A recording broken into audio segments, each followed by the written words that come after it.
안녕하세요. 바이블 타일입니다. 오늘 왜 이렇게 비장하냐고요? 목소리가. 지금 밤이라 조용조용히 하고 있습니다. 오늘 굉장히 중요한 내용 할 건데, 겨울철 타일 방리 현상에 대한 어떤 그런 내용이에요. 근데 여러분들의 어떤 상식을 좀 파괴할 수 있고, 굉장히 좀 이게 이런 일이 있을 수도 있구나라는 어떤 그런 것들이 오늘 그런 일들이 벌어질 거예요. 그래서 굉장히 흥미롭고 재밌는 시간이 될 수도 있을 것 같습니다. 그래서 뭐 바로 다이렉트로 한번 가보겠습니다. 자, 오늘 겨울철 타일 방리 현상 이렇게 많은 내용이 있어요. 오늘 재밌게 진행할 겁니다. 그리고 밑에 또 있어요. 이만큼 또 있고요. 자료가 여기 또 있어. 예, 여러분들이 참 놀랄 만한 놀라시지 않으실 텐데 전 놀랐습니다. 그런 자료들이 있고요. 지금 한번 들어가 보겠습니다. 자, 일단 겨울철 타일 방리 현상. 자, 참고 영상 우리 보셨죠? 제가 그 사진을 하나 띄워드렸을 텐데 그 사진을 머릿속에 좀 기억해 두시길 바랄게요. 자, 주로 콘크리트 옹벽에 발생한대. 요즘 많이 저한테 문의가 오고 커뮤니티에서 많이 발생하는 일이고 하기 때문에 제가 좀 심혈을 기울였어요. 자, 오늘은 추리를 해볼 겁니다. 여러분들하고 같이 굉장히 좀 머리를 두뇌 회전을 빨리 해서 우리 같이 한번 어, 추리를 같이 해봐요. 자, 우리 그 수사기법에 우리 형사님들이 살인사건을 가서 수사기법에 이런 것이 있어요. 수사선이라고. 수사선.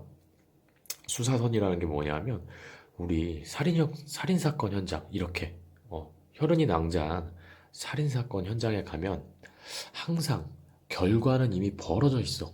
결과는 피가 낭자해 있고 사람은 쓰러져 있고 피가 튄 방향, 발자국, 칼, 문은 열려 있고 공기는 싸늘하고 항상 그 결과를 봐요. 결과에서 원인을 추론해. 여기서 모든 단서를 찾아야 돼. 그쵸? 그래서 범인을 추론해. 모든 정보를 수집해서. 자, 오늘 그런 어떤 이야기를 하려고 합니다. 일단 싸늘한 공기. 살인사건 현장에 여기 보이죠? 굉장히 싸늘한 공기, 피비린내가 나요. 죽은 지는 한 하루 정도, 사건이 일어난 지는 좀 하루 정도 된 것 같아. 감으로, 검시라 그러죠. 검안이라 그러나요? 우리가 눈으로 확인한 현장. 자, 사체를 보는데 머리를 가격한 것 같고요. 목에 칼자국도 있어요. 그래서 쓰러진 방향이 북쪽인데 피가 많이 흘렀어요. 혈흔은 오른쪽으로 튀었어요. 아, 죽음을 확인하려고 살인자가 이 피를 밟고 서 있었던 것 같아. 피를 밟고 이 사람의 머리채를 한번 들어서 옮겼는지, 머리에 약간 이 손으로 쥐어 잡은 흔적이 있어. 확인하려고 했는지. 그래서 이 위에 서 있다가 발자국 때문에 피 묻은 발자국이 이렇게 밖으로 나간 흔적이 있어요. 자, 결과입니다, 이게. 그죠? 자, 혈흔의 방향. 일로 튀었어. 오른손잡인지 왼손잡인지. 오른손잡이었을 확률이 많겠죠. 오른쪽에서 피가 튀었어요. 바로 목을 한 방에 찌른 것 같아요.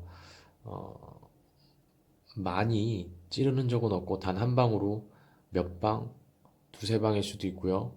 피가 이쪽으로 튀었어요. 칼자국 위치를 보면 오른손잡이인 것 같아요. 왼손잡이는 아닌 것 같고 찌른 횟수를 보면 많이 찌르지 않았어. 그래서 원한이나 치정, 사랑하는 사람의 배신에 의한 뭐 그런 굉장히 감정적인 범행은 아닌 것 같아. 우발적으로 했다고 생각할 수도 있을 것 같고요. 그래서 발자국 자체가 보폭이 커. 그 다음에 망설이지 않고 밖으로 뛰어나갔어. 서성이지 않고 담배를 피는 적은 없네요. 저항 흔적, 저항 흔적이 뚜렷하게 나타나지 않아요. 그래서 뒤에서 찌른 것 같기도 하고 넓은 보폭을 보면 당황한 것 같기도 하고요. 족적을 지우지 않고 지문도 지우지 않고 바로 황급히 빠져나간 걸 보면 더군다나 우발적인 범행일 가능성이 좀 커 보이는 그런 범행 현장이에요. 즉시 빠져나감, 그쵸?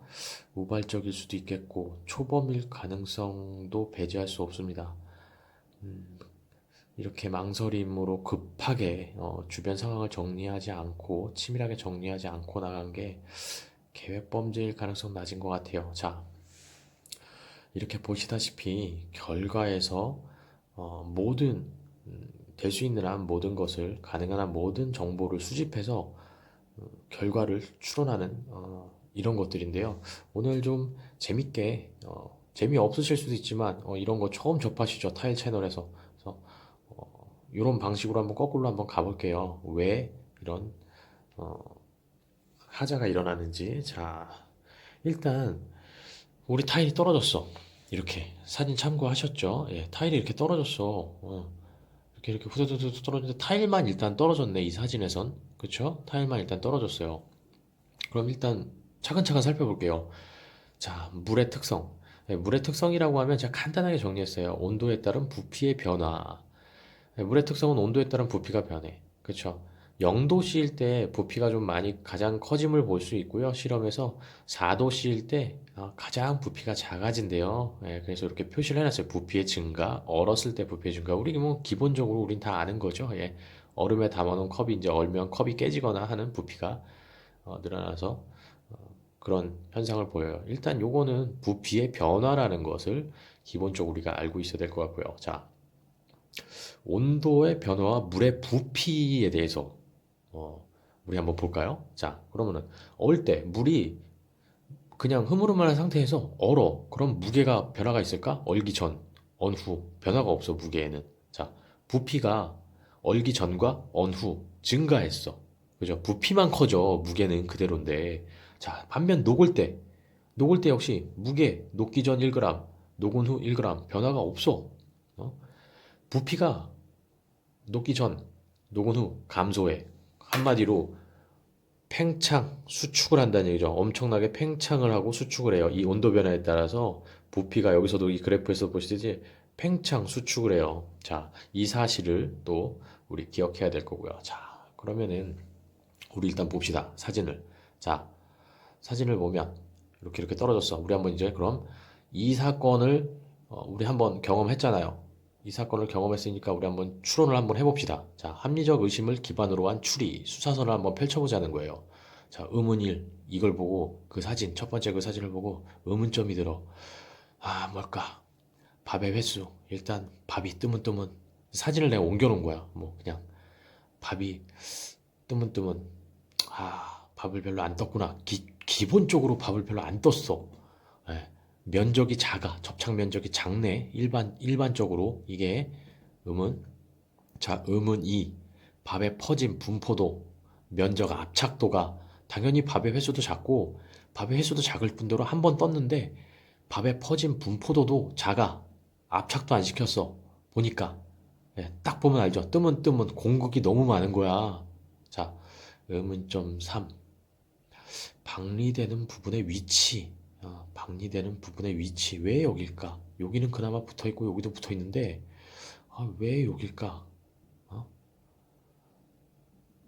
의문이 생겨요. 자, 의문 4. 박리되는 방향. 동서남북. 이게 외벽이냐? 그쵸? 내벽이냐? 안쪽, 집 안쪽 벽이냐? 아니면 외측 벽이냐? 참 의문이 생겨요. 그쵸? 외벽이라면 왜 외벽만 떨어졌을까? 근데 왜 이 위치만 그럴까? 라는 의문. 자, 의문 5. 바탕면의 성질. 자, 바탕면의 성질. 이게 어떤 벽일까? 콘크리트 옹벽? 옹벽? 수분 흡수율? 왜 타일만 탈락해 근데? 바탕면의 성질에 따라서 바탕면의 성질에 따라서 얘가 떨어졌다면 모르타르는 오히려 벽에 붙었어. 타일만 떨어졌어. 음은 5. 음은 6. 도장 찍힌 흔적. 타일만 떨어져서 도장만 딱딱 찍힌다 그러죠. 우리 남아있는 모르타르에 타일의 어떤 뒷면에 어떤 그런 요철이 새겨져 있어. 음은 6. 도장 찍힌 흔적. 보통 부배합인데, 그쵸? 우리 시멘을 많이 섞을 때 우리 도장 찍힌다 그러잖아요. 그렇죠? 그래서 어는적인가? 어는적? 그럼 벽은 안 얼었냐? 벽도 얼었을 텐데 뭐 하루 만에 타일은 얼고 벽은 따뜻했나?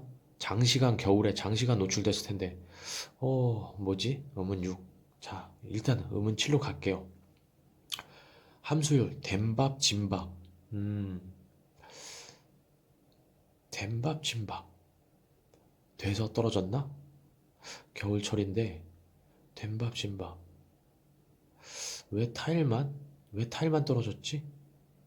진밥은 그럼 안 떨어질까? 겨울철에 얼어도?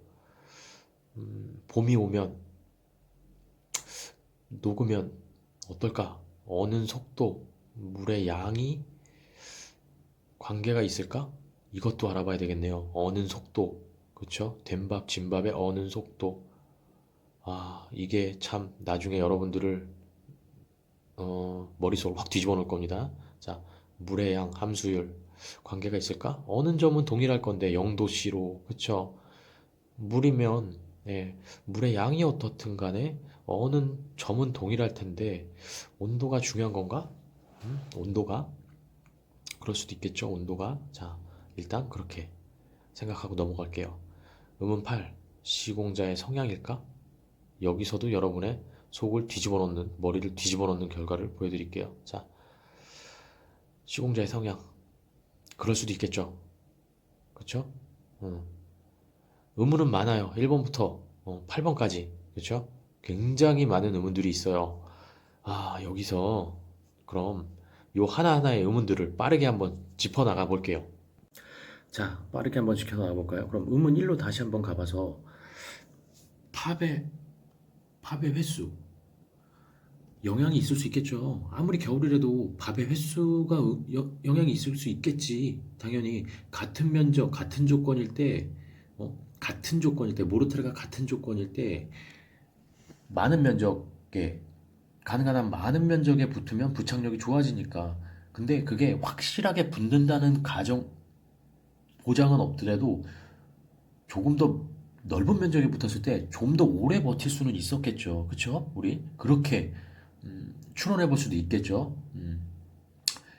당장 한 달 뒤에 떨어지냐, 봄에 떨어지냐, 좀 버티다가 면적이 넓으니까, 면적이 넓으니까 조금 더 버텨주느냐의 어떤 그런 차이는 있을 수 있겠죠.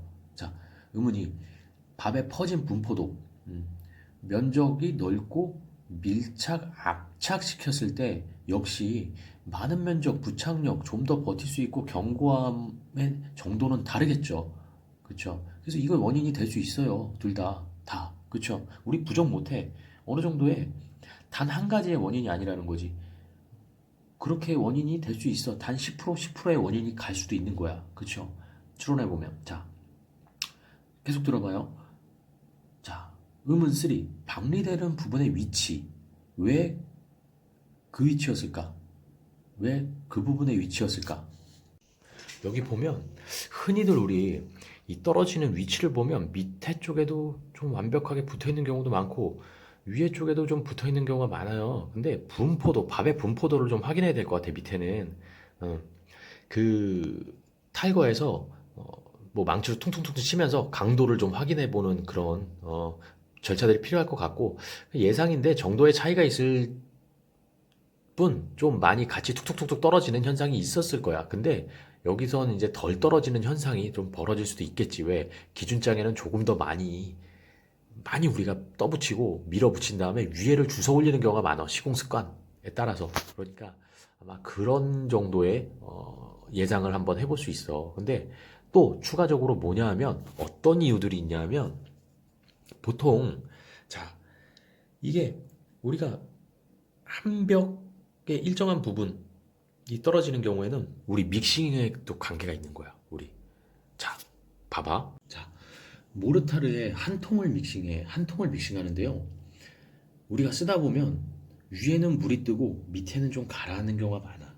네, 제가 전에도 말씀드렸듯이 이렇게 우리가 쓰다 보면 위에는 함수율도 충분하고 물도 많아. 그래서 밑에 기준장이라든가 밑부분을 붙일 때는 참 수분이 많아서 짱짱하게 붙어 있는데 밑에 정도 중간에서 밑에 긁었을 때는 모래가 많단 말이에요. 네, 이게 분포도가 질감이 틀리고 이 균형이 깨져요. 모르타르의 질감에 대한 균형이 분포가 깨지거든요. 그래서 모래발이 세다 그러잖아. 우리 푸석푸석한 것을 그냥 위에 정도에 그냥 얹혀서 시공할 때 그래서 위아래 품질이 다른 거야, 모르타르가. 그러니까 처음 시공할 때는 수분도 많은 거를 갖다가 밑에서 빡빡 밀어서 시공하고 위에 올릴 때는 푸석푸석한 거 그냥 퉁퉁 올릴 때 위에 게 먼저 떨어지는 현상도 무시 못 한다는 거지.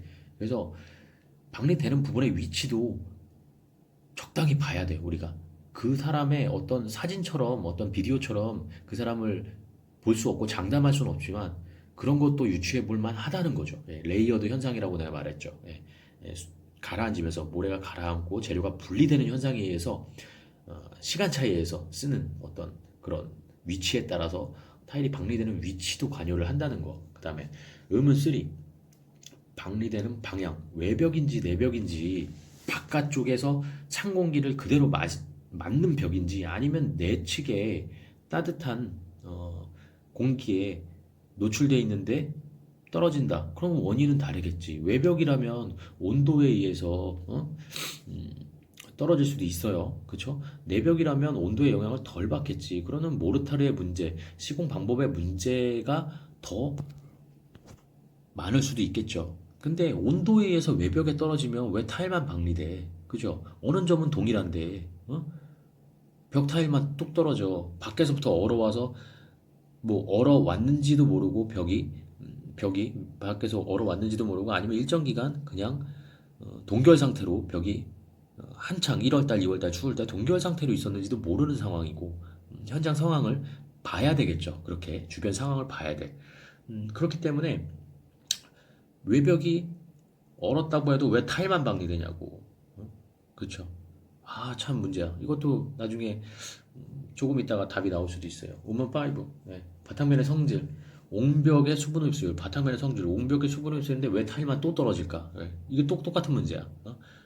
아, 위치에 탈락 관계가 더 있지 않을까? 뭐 이런 상황. 그쵸? 그렇다면, 음, 옹벽의 수분 흡수율은 동일한데, 어?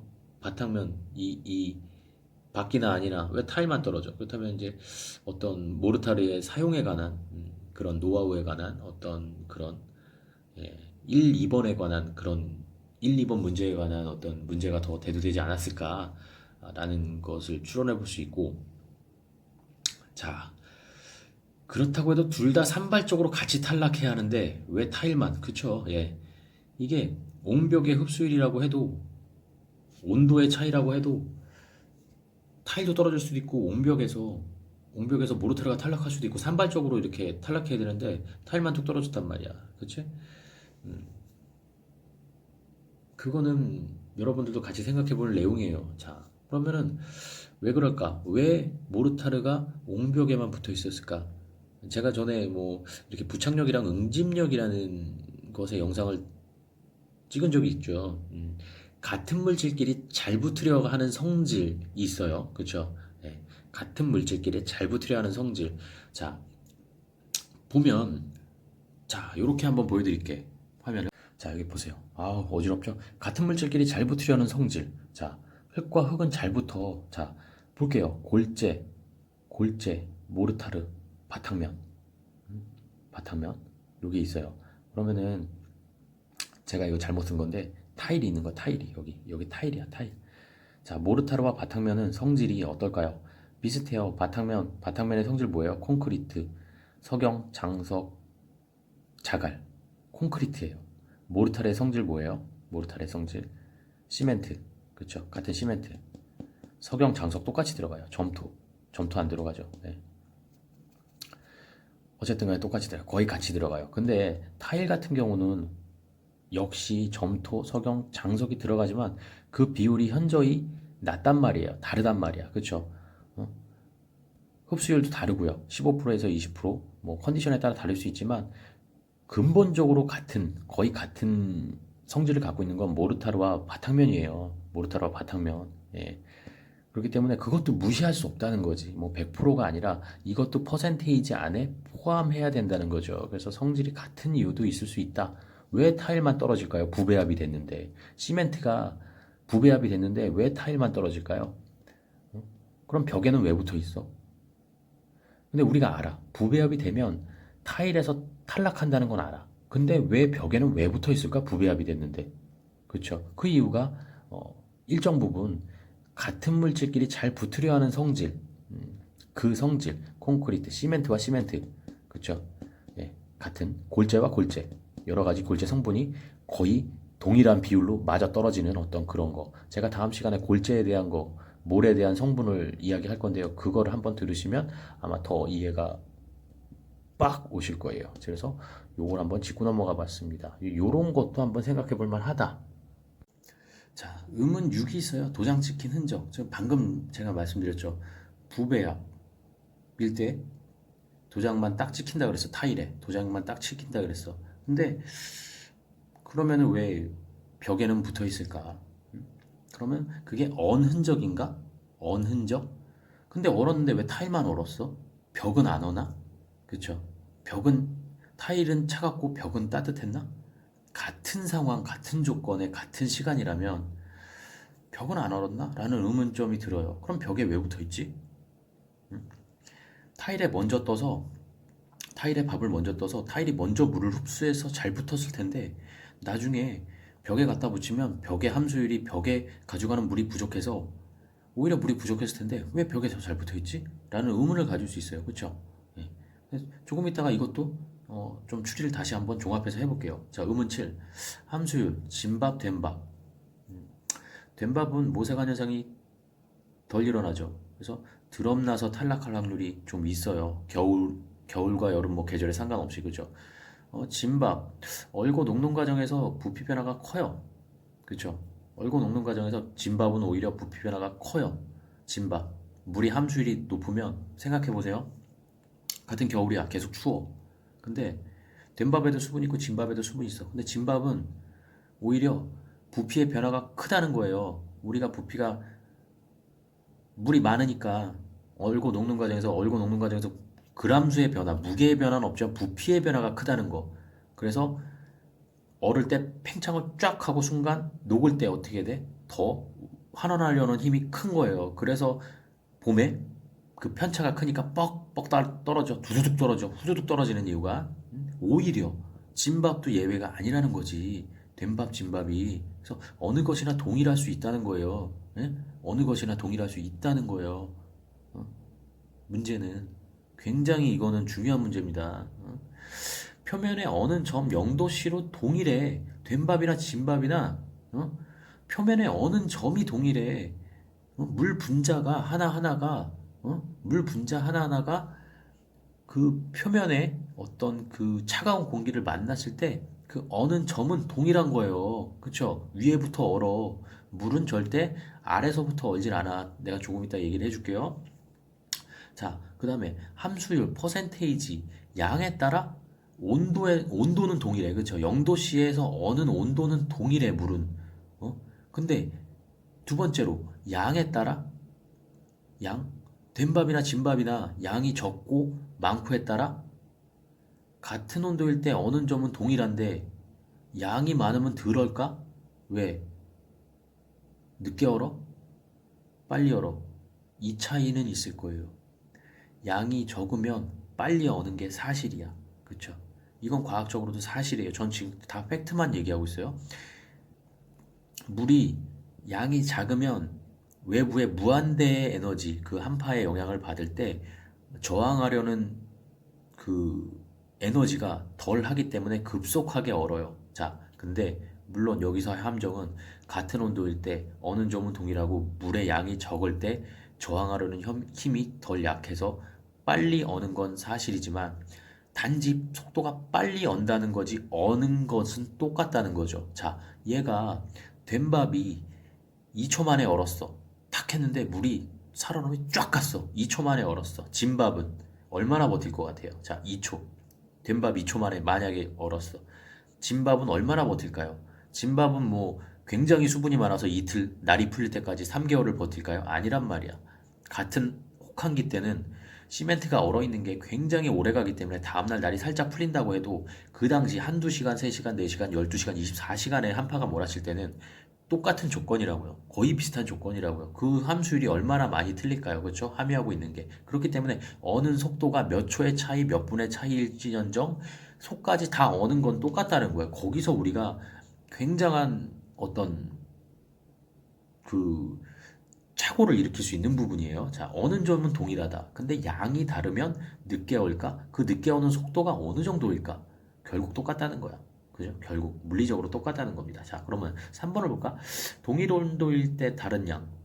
그 마찬가지예요. 동일 온도일 때 다른 양. 제가 말한 거예요. 속도 차이인데 단지 속도 차이.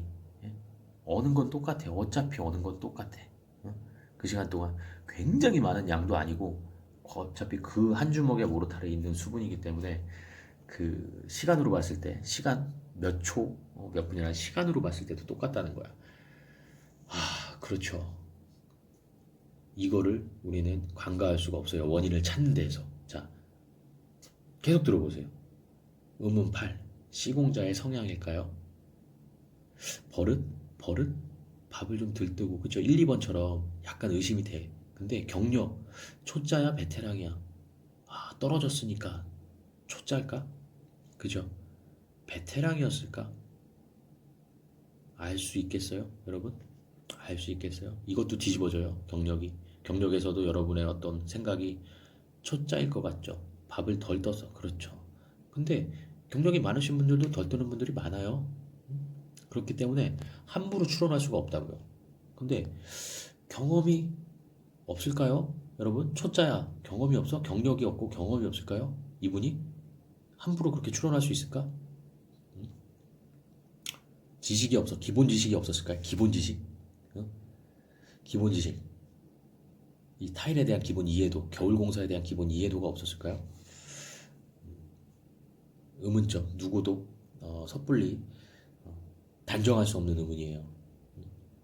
자, 여기서 재밌는 거 몇 가지 제가 들어갈게요. 이제 여러분들을 상식이 여러분들이 뭐 추론했던 모든 것들이 뒤집힐 수 있어요.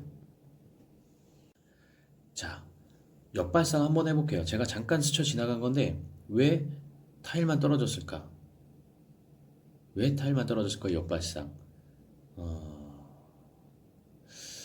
벽에 오히려 물이 없었다면 다시 한번 정리할게요. 수분이 오히려 타일에 많았어. 그러고 갖다 붙였는데 벽에 덜 묻었어. 수분이. 근데 그 당시에 붓기에는 충분한 수분이었어. 어? 그러니까 타일에 붙어있던 많은 수분이 팽창 개수가 상승하면서 크게 팽창하고 크게 수축해서 크게 팽창해서 얼어있다가 녹는 점에서 빨리 수축을 한 거야.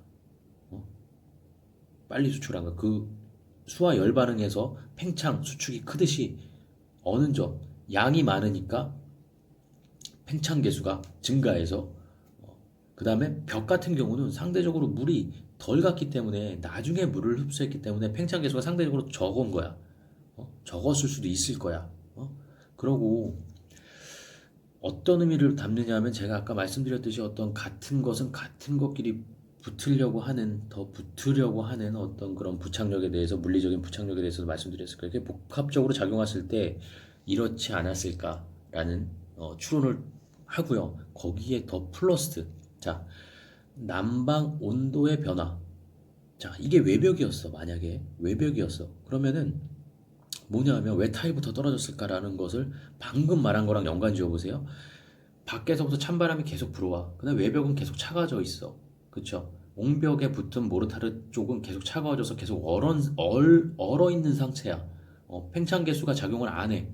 얼어 있는 상태야. 근데 난방은 안쪽에서 해. 제가 말씀드린 적 있죠. 계속. 따뜻한 공기는 자꾸 안쪽에서 난방을 하고 높은 수온을 쓰고 계속 어떤 수증기가 계속 맴돌겠죠. 어떤 따뜻한 공기가 계속 밖으로 작용하기 때문에 차가운 타일에 먼저 입주를 하고 나서 차가운 타일에 먼저 작용을 한단 말이야. 그러면은 타일에 있는 얼었던 타일이 먼저 녹겠죠. 안쪽에서부터 먼저 풀려나간단 말이야. 그럼 먼저 수분을 흡수한 많이 머금고 있던 얼었던 타일이 팽창을 했던 타일이 먼저 녹겠지. 녹겠죠. 막 얼었던 타일이 먼저 녹겠죠. 그러면은 타일이 먼저 탈락할 가능성이 많겠죠. 오히려. 그렇죠. 외벽이라면, 외측벽이라면. 자,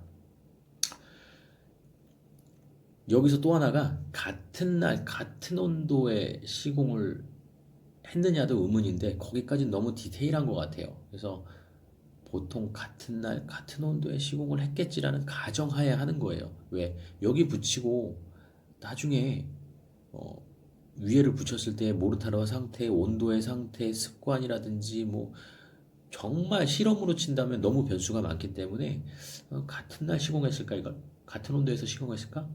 아, 뭐 그런 의문점이 있긴 한데 너무 디테일한 내용이니까 요거는 뒤로 하기로 하고요. 자, 시공자의 성향을 여러분들은 어떻게 판단하셨습니까? 이건 무조건 초짜야. 이거 타일 못하는 사람이야? 뭐 그럴 수도 있어요. 밥을 안 뜨고 비비질 않았어. 그러니까 초짜 베테랑인지는 모르지만 성향이 별로 안 좋다, 좋지는 않다. 그렇게 느낄 수도 있을 거예요. 그러나 우리가 초짜라고 생각하셨나요? 아니면 베테랑이라고 생각하셨을까요? 자, 그거에 대한 어떤 반전을 한번 보여드릴게요. 엠벤파 효과라고, 엠벤파 이펙트라고 하는 게 있어요. 우리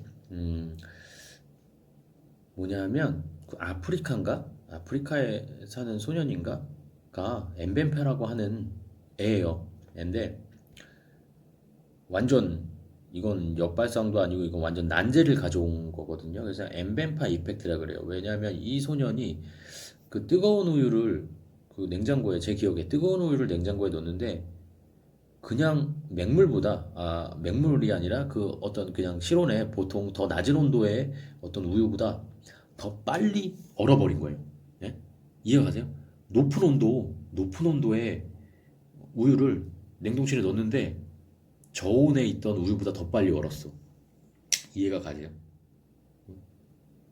이게 함정이에요. 이게 여러분의 상식을 뒤바꾸는 거예요. 더 빨리 얼었어요.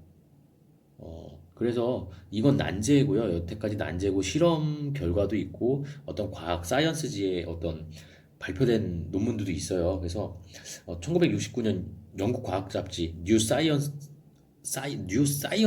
예, 뉴 사이언티스트에 소개된 적도 있고 그다음에 캐나다 물리학자, 그죠? 캐나다 물리학자 조지 켈에 의해서 물리학 회지에 발표된 적도 있어요.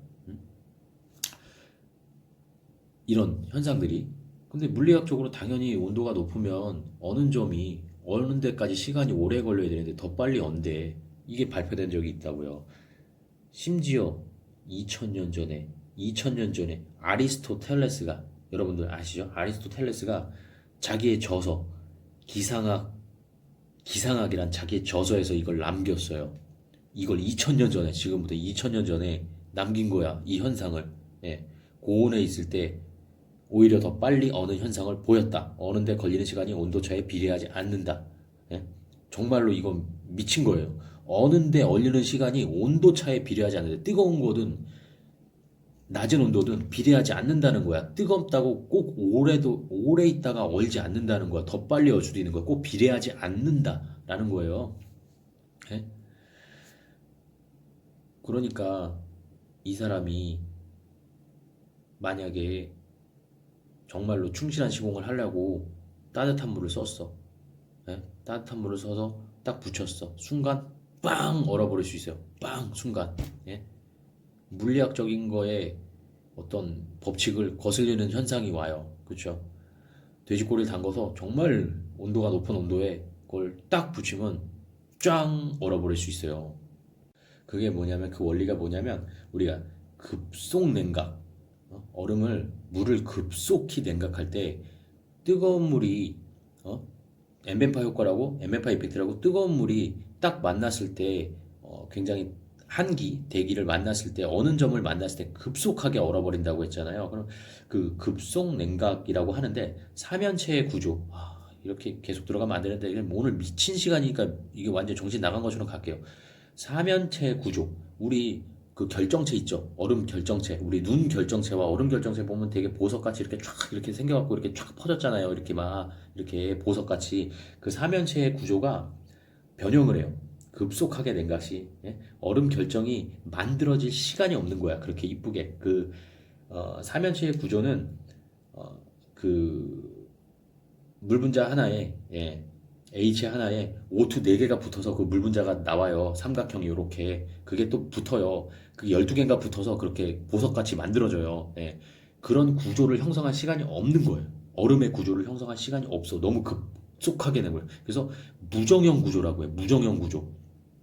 저밀도 얼음이라고도 하고, 그래서 그 유리창에 비치는 유리에 왜 그 물을 촥 뿌렸을 때 혹은 그 우리 자동차 흔히 그죠? 자동차 탈 때 우리 성에가 꼈을 때 밖에서 뜨거운 물 뿌리면 촥 얼어버리잖아요. 희미하게. 그게 무정형 구조의 어떤 급속 냉각이에요. 그래서 자동차 뭐 유리 얼었을 때 뜨거운 물 뿌리지 말라. 더 빨리 언다라고 하는 거. 우리 실생활에서 그런 게 좀 그 엠벤파 이펙트의 어떤 그런 현상이에요. 자, 그래서 급속 냉각 할 수 있다. 그러니까 이 사람은 충실하게 뜨거운 물로 해서도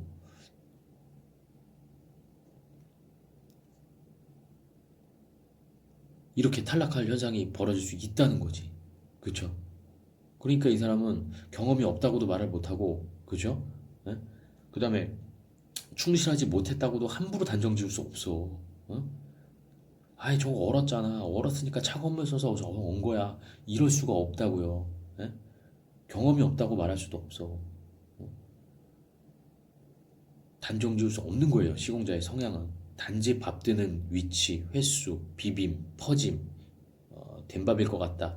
약간 도장이 찍혔으니까 부업해야 할 것 같다라는 추측만 하지. 그 성향, 시공하는 성향이 좀 그렇다. 이런 거예요. 예? 그렇죠? 그래서 다음 것으로 넘어가 볼게요, 한번. 제가 그 얘기를 했죠. 된밥과 진밥, 그 수분의 양에 따라서 적은 양이 빨리 언다. 적은 양이 빨리 어는 게 당연하다. 자, 어, 온도차가 온도차가 클수록 어는데 시간이 늘어나지 않는다는 점도 입증됐어요. 온도차가 클수록 어는데 시간이 늘어나지 않는다는 점도 입증됐어. 그렇다면 양이 달라진 경우는 그렇죠. 된밥과 진밥의 수분의 양이 달라진 경우는 어떻게 되느냐, 그죠? 여기서 중요한 거는 뭐냐면 제가 얘기해 드릴게요. 자, 어느 온도가 낮아졌을 때 적은 양의 물이 무한대의 에너지 흡수율 밖에서 굉장히 그 어느 점 낮은 점의 에너지가 막 오고 있어, 막 얼리고 있어, 물을 얼리고 있어. 그래서 그러면은 양에 따라서 그 에너지에 대항하는 힘이 약해요, 물리학적으로. 그러니까 물이 적으면 빨리 어는 게 맞아. 근데 그 양은 단지 내 손바닥에 있는 물이냐 아니면 호수에 있는 물이냐의 차이에 따라 다를 수 있겠죠. 그러나 우리가 생각하는 것은 소량의 한 주먹에 있는 A와 B의 함수율이라는 거예요. 그죠? A와 B의 함수율. 그죠? 그렇기 때문에 어느 속도의 차이가 있을지언정 제가 아까 말씀드린 대로 단 몇 초 차이, 몇 분 차이지만 그냥 얼어버린다는 거죠. 당일날. 결과는 똑같다는 거예요. 그러니까 양에 따라서도 아니고 온도에 따라서도 아니에요. 정말 중요한 문제죠. 결론은 빨리 얼었어. 야, 그 함수율이 적은 된밥이 빨리 얼지만 지속적인 무한대의 에너지 작용 시 지속적으로 무한대의 에너지가 몇 시간 동안 작용하고 몇 분 동안 작용하고 며칠 동안 작용하면 이미 약간의 시간 차이를 보일 뿐 최종 현상은 동일하다는 거. 얼은 최종 현상은 동일하다는 거예요. 오히려 동일할 뿐더러 제가 아까 말했듯이 타일 쪽에서 물을 오히려 더 많이 흡수했을 때 수축 팽창의 개수가 커져 버리니까 더 많은 부분이 팽창하고 더 많은 부분이 수축할 수 있다는 거예요. 예? 더 오히려 위험할 수도 있다는 거죠. 물이 많으면. 그렇죠? 예? 약간 늦게 얼 뿐이지 얼었다고 가정할 때는 더 위험할 수 있다는 거죠. 더 많이 팽창하고 더 많이 수축할 수 있다는 거예요. 그것까지 생각을 우리는 할 수 있어야 됩니다. 자, 그럼 이런 질문 하시는 분도 있을 거예요. 자, 한 줌의 모르타르를 생각 안 하시고 유리잔에 담겨 있는 물과 지금 호수에 있는 물을 생각하시는 분들이 많을 거예요. 그렇죠? 유리잔에 담겨 있는 물, 호수에 있는 물은 밑에는 안 얼지 않느냐? 예? 양이 많으니까 안 오는 거 아니냐라고 말씀하실 수 있어요. 그럼 유리잔에 있는 물은 어떻게 될까요? 유리잔에 있는 물은 양이 적으니까 다 얼어버려요. 근데 호수에 있는 물은 아래에 있는 물은 왜 안 오냐? 동일합니다. 유리잔에 있는 물과 호수에 있는 물이 표면에서 어는 건 항상 마찬가지예요. 물은 안쪽에서 얼지를 않아요. 예? 물이 안쪽에서 얼질 않는다고요. 자, 그럼 바깥쪽에서 얼었어. 그럼 양이 더 많을 경우에는 왜 안쪽이 안 어냐 하면 찬 공기가 위에서 불었어. 무한대 에너지가 불었어. 그래서 표면이 얼었어요. 자, 그럼 어떻게 돼요? 네, 이어나갈게요. 자, 위에서 이미 얼음이 얼었어. 그러면은 찬 공기를 막아주는 거예요. 위에서 얼음층이 찬 공기를 막아주기 때문에 밑에는 얼지 않아. 그리고 유속의 흐름이 있을 수도 있고, 설사 밑에서 언다 하더라도 부피의 차이에 의해서 부력에 의해서 위로 떠올라요. 얼음이. 그래서 또 찬 공기를 막아줘. 그래서 밑에는 얼음이 존재하지 않아요. 그래서 어떤 많은 양의 어떤 그런 물의 양이 왜 안에는 안 여나. 그래서 물의 양이 많으면 늦게 얼고 상대적으로 어떤 그런 영향이 있지 않냐라고 말씀하시면 그게 맞습니다. 예. 물의 양이 많으니까. 근데 정말 많은 양이어야 되겠죠. 예? 굉장히 많은 양이어야 됩니다. 순수한 물에 굉장히 많은 양일 때 그런 이론이 적용되는 거고요. 어, 이런 의문점을 제기하시는 분들이 있을까봐 한번 얘기를 해드립니다. 밀도 차에 의해서 위에부터 얼어요. 찬 공기가 직접 그 에너지가 지속적으로 맞닿는 부분부터 옵니다. 그래서 찬 공기를 차단해줘서 밑에서 얼지 않습니다. 자, 밑에서 언다 해도 부피 차이에서 위로 떠오르고요. 예, 그런 원리입니다. 자, 다음으로 넘어갈게요. 결국 우리가 최종적으로 결론은 뭐냐 하면 유추할 수는 있지만 결론을 내릴 수는 없어. 근데 어느 점이나 얼어서 우리가 그렇다고 유추할 때, 추론할 때 무조건 100% 확신할 수 없고 우리가 믿었던 것들이 뭐 믿었던 그 현상들이 아닐 수도 있다는 반전, 예, 확실한 물리학적인 반전이 있었고 그 다음에 확실한 거 붙이기 전 벽의 온도를 확보해 놔야 되는 거. 그 다음에 물의 온도는 결국 어느 속도에 영향을 줄 뿐 최종적으로 아무런 온도의 영향이라든지 양에 따라서도 아무 의미가 없다. 같은 조건의 추위가 계속될 경우에는 어느 속도가 빠를지언정 결국 다 얼어버리고 양이 많건 적건 간에 온도의 영향, 물이 뜨거운 물을 섞은 뜨거운 물을 사용하건 찬물을 사용하건 관계가 없다. 오히려 뜨거운 물을 사용할 경우 더운 물을 사용할 더 급속하게 급속 냉각되는 어떤 아까 말씀드렸던 그런 현상이 벌어질 수 있다. 그러면 붙이기 전에 온도를 확보한다라는 게 중요하고요. 우리가 보통 하는 일이죠. 그 다음에 시공 후 일정 온도를 일정 기간 동안 유지하는 게 중요하다. 얼지 않게 시공할 때도 물의 온도보다도 중요한 게 벽의 온도. 벽이 일단 그렇죠. 일단 벽의 온도를 확보해 놨으면 물의 온도가 높았을 때 도움이 많이 되겠죠. 그러나 벽의 온도가 확보가 안 된 경우에는 물의 온도는 거의 무의미하다는 거죠. 예? 그럴 수 있다는 거죠. 그렇기 때문에 시공 시 체온이 상승하더라도 우리가 어떤 히터를 끈다거나 하면 안 된다는 거. 우리 체온만 상승할 뿐이지 안에 그 내부의 공기라든지 벽의 온도는 그렇게 크게 변함이 없다는 거. 항상 그래서 어, 그 내부 온도를 유지시키기 위해 보양을 철저히 하고 시공 전과 후에 어떤 그런 벽의 온도를 유지해 주는 게 굉장히 중요하다. 그렇지 않으면 물의 온도는 굉장히 많은 변수를 가지고 있고 무의미할 정도로 어떤 양이라든가 그 어는 속도 주변 환경에 따라서는 무의미할 정도의 어떤 작용이다라고 해서 우리가 얼었다, 물이 얼어서 떨어졌다라는 것은 그런 추론은 굉장히 여러 가지 물리적 작용에 변수가 많았다는 걸 이번에 확인했고 그것은 어, 큰 의미가 되지 못합니다. 네, 큰 의미가 되지 못하고 시공 시에 보양을 철저히 시공 후 보양 철저히가